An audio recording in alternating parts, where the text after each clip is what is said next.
अगर ना चाहते हुए भी मन में अश्लील विचार आते हों तो बुद्ध की यह कहानी आपके विचारों को बदल सकती है। एक बार चंद्रवंशी राजकुमार भरत बुद्ध के सानिध्य भिक्षु के रूप में दीक्षित हुए। बुद्ध अपने भिक्षुओं को उपदेश देने के साथ साथ उनको भिक्षाटन के लिए भी भेजा करते थे, जहां से उनको भिक्षा मिलती थी। भरत को महात्मा बुद्ध ने भिक्षा लेने के लिए एक सेविका के घर पर भेजा। भरत रास्ते में चलते हुए सोच रहे थे कि ना जाने आज खाने में क्या क्या मिलेगा। हमेशा महल में खाने के लिए अनगिनत स्वादिष्ट भोजन मिलते थे, लेकिन आज जो भी मिलेगा उसी से काम चलाना पड़ेगा। भरत ने सेविका के घर पर जाकर भिक्षा के लिए याचना की। सेविका ने भरत को बैठने के लिए कहा। सेविका जब अंदर गई थी तो भरत पुनः अपने प्रिय भोजन के बारे में सोच रहे थे। जब सेविका भोजन लेकर आई तो भरत अचंभित रह गए। भरत अपने प्रिय भोजन को देखकर खुश हुए। भरत भिक्षा ग्रहण करने लगे। भिक्षा ग्रहण करते हुए भरत सोचने लगे कि उनको हमेशा खाना खाने के बाद कुछ विश्राम करने की आदत है, लेकिन आज उन्हें यहाँ से खाना ग्रहण करने के बाद धूप से होकर वापस आश्रम पहुंचना होगा। भोजन हो जाने पर सेविका ने भरत को कुछ समय विश्राम के लिए आग्रह किया। भरत पुनः खुश हो गया।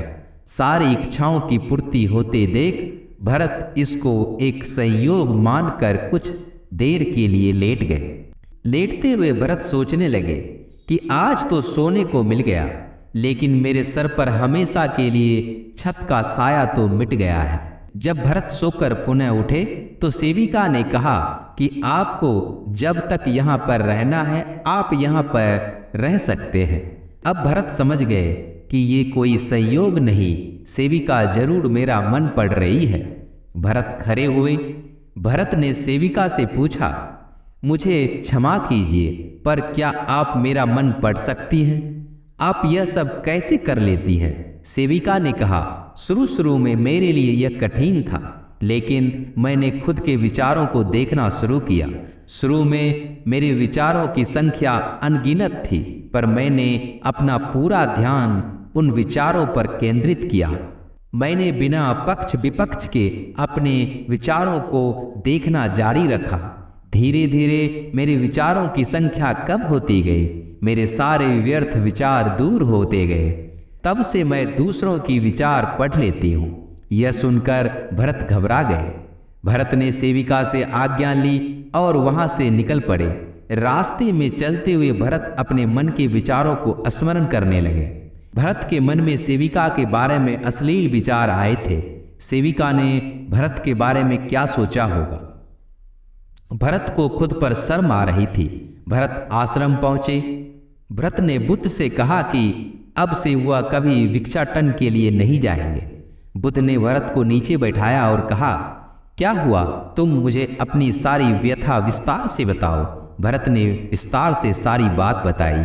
भरत की बातों को सुनकर बुद्ध ने कहा कि आज से 7 दिनों के लिए सेविका के घर पर भिक्षा के लिए तुम ही जाओगे, लेकिन तुमको कुछ बातों का ध्यान रखना पड़ेगा।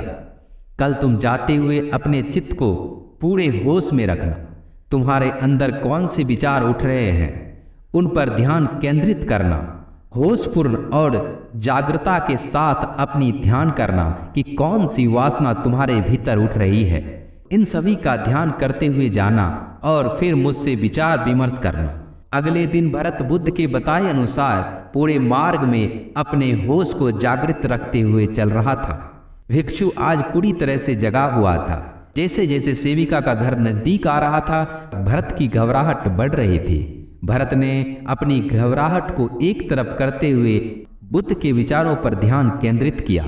जब भरत सेविका के घर पहुंचा तो उसके दिमाग में केवल एक सन्नाटा था, जिसके भीतर कोई वासना नहीं, कोई कामना नहीं, ना कुछ इच्छा पाने की थी। भिक्षु भरत ने भिक्षा ली, ग्रहण की और वहां से वापस निकल गया। आज रास्ते में नाचते हुए आया। आज उसको जिस आनंद की अनुभूति हुई वह अद्भुत थी। आज से पहले इस आनंद को उसने कभी महसूस नहीं किया। भरत ने आश्रम जाकर बुद्ध को प्रणाम किया।